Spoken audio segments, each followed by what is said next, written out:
Iniulat na isang source na nakiusap umano ang isang tagapagsalita ng People's Liberation Army sa US Navy na lisanin na ng mga warship nito ang West Philippine Sea dahil lalo lang umanong pinapataas ng mga barko ng Estados Unidos ang tensyon sa rehiyon. Sinabi ni Senior Colonel Wu Chan na ginagambala umano ng US Navy ang mga ginagawa nitong aktibidad sa South China Sea pati na sa East China Sea at iginit niya na hindi dapat makialam ang US government sa mga polisiya at pamamalakad ng China sa rehiyon.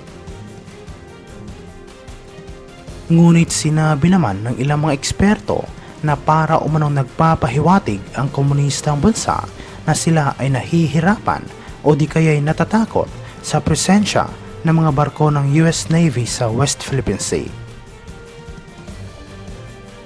Sinabi ng mga eksperto na malinaw umanong nalilimitahan ang mga nagagawang aktibidad ng China sa South at East China Sea dahil alam nila na siguradong papalag ang Estados Unidos at alam din nila na mahirap kalabanin ang Amerika.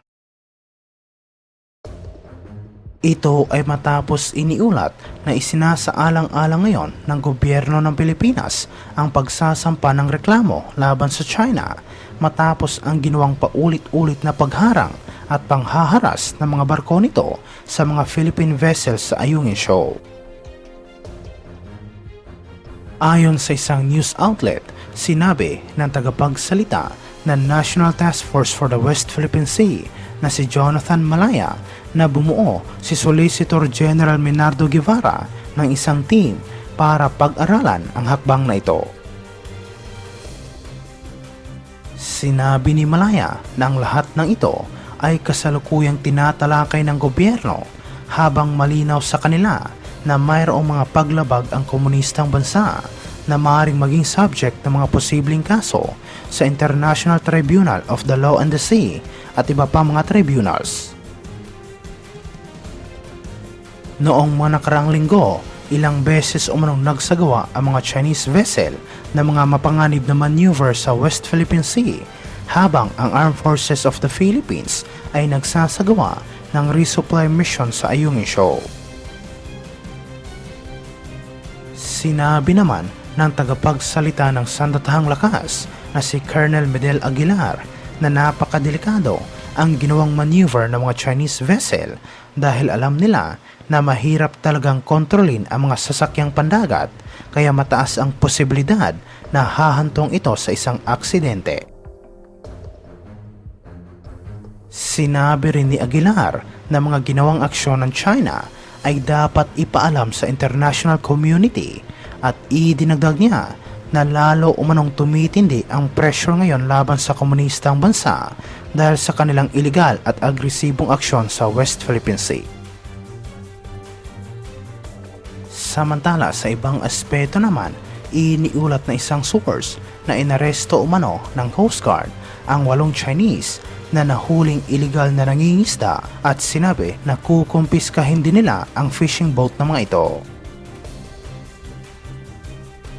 Sinabi sa report ng Coast Guard na mayroon umanong nagsumbong sa kanila tungkol sa presensya ng isang Chinese fishing boat kaya agad nila itong pinuntahan. Naaktuhan umano ng mga tauhan ng Coast Guard na gumagamit ang mga Chinese ng kakaibang equipment upang manghuli ng mga pating kaya agad nilang inaresto ang mga ito at kinumpiska ang kanilang fishing boat. Sinabi naman sa pahayag ng Coast Guard na hinihikayat nila na isumbong kaagad sa kanilang tanggapan ang anumang kahina-hinalang aktibidad sa dagat upang maiwasan ang pagkasira o pagnakaw sa mga yamang dagat ng bansa. Iniulat ito matapos sinabi ng Armed Forces of the Philippines na hindi na umano nakakapasok sa Scarborough Shoal ang mga Pilipinong mangingisda dahil sa presensya at patuloy na ginagawang pagharang ng mga Chinese vessels sa lugar. Sinabi ng tagapagsalita ng AFP na si Colonel Medel Aguilar na tila iniinsulto ng China ang Pilipinas sa pamamagitan ng pagpigil at pagharang sa mga Pilipino na mangisda sa Scarborough Shoal na kilala rin bilang Panatag Shoal o Bajo de Masinloc. Sinabi ni Aguilar sa media na may lugar naman na nakakapangisda ang ating mga kababayan pero hindi doon sa lugar na kung saan mas nasasabi nila na marami talagang isda katulad ng Scarborough Shoal. Idinimanda ng gobyerno ng Pilipinas ang China sa Permanent Court of Arbitration sa The Hague noong 2013 at nagdesisyon ang korte pabor sa Pilipinas noong July 2016 nang ibasura nito ang sinasabing 9-dash line claim ng komunistang bansa sa South China Sea.